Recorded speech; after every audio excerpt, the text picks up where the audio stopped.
All right, let's bring in Sheila Kahyaoglu. She is aerospace and defense analyst at Jefferies. She has a buy rating and a $420 price target on Boeing. And Sheila, what did you think as you were watching this happen on Friday? Just culminating a year of not so great news for Boeing. I mean, I think what's successful is the launch was successful, the landing was successful. It was an autonomous capsule, so if there was astronauts on board, it would have been potentially successful. And I think it goes to show that this is the commercial crew program trying to take astronauts to the International Space Station.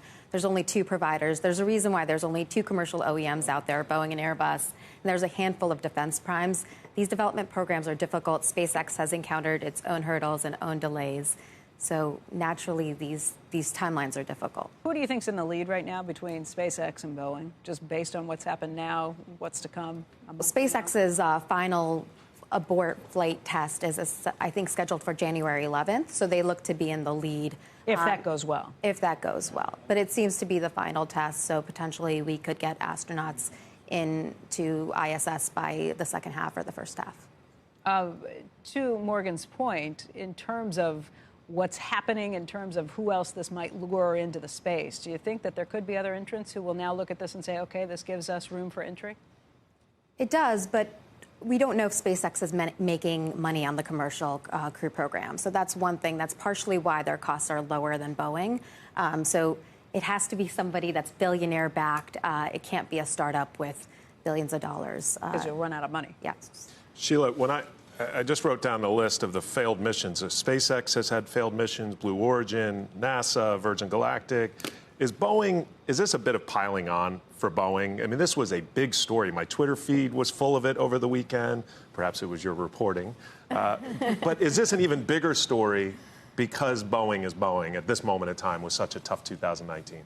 I think if the MAX was not grounded, this would have been overshadowed, and it would have been, NASA was hesitant to call it a failure and was looking into it. So I think it would have been just a glimpse and not as big of a story. I also think that part of the reason this got as much attention as it did, right or wrong, whether it was, deserved or not, the fact that this was an automation or software issue, malfunction, also seemed to raise some eyebrows within the aerospace community. Look, we might not have noticed this if you weren't down there for the launch watching. Right. I mean, it was highly publicized. People were watching and we're all around it.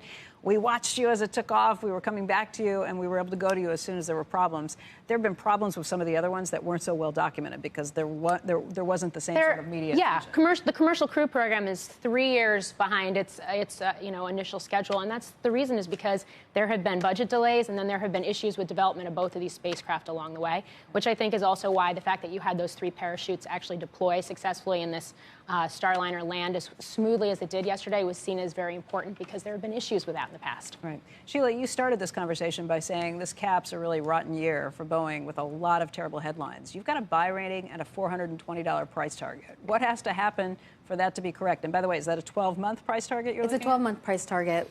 We see a turbulent ride, but we see the stock above 400 a year from now.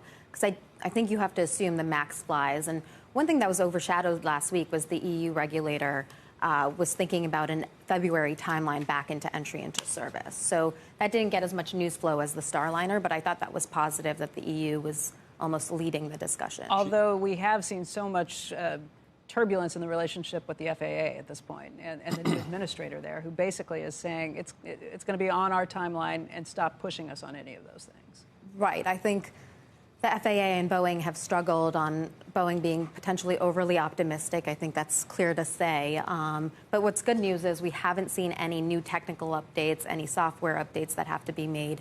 It just seems that the FAA wants to lead the discussion, and FAA will also certify every aircraft that comes off the line, something that was previously delegated to Boeing to do. Let me ask you what may seem like a crazy question. If the 737 MAX never flies again, what does that mean to your price target? Stock is worth $275 on a DCF, assuming the MAX doesn't go away. This is a $100 billion company. The MAX accounts for $35 billion of revenue. So there's still a defense business. There's the rest of Boeing commercial, which includes the 787, 777. Joe, what would they replace the 737 MAX with, assuming the military buys it and it doesn't come back into commercial use? You could go back to the previous version, which is the 737 NG. So the MAX is an update to that NG. What I think will happen is you could do that. I think the likelihood of that is a 1% shot. of the Max never flying into the air again, because we haven't seen any bad news in terms of technical updates, additional software that has to be made. Sheila, I think you just made a really key point, and that is if the FAA is now individually certifying every aircraft instead of Boeing doing it on behalf of them, what that's going to mean to the massive backlog we have of planes that are parked all over the country right now. I mean, you've had a production halt, so Boeing's producing this 42 to 52 a month, so you've had 400 aircraft pile up into inventory.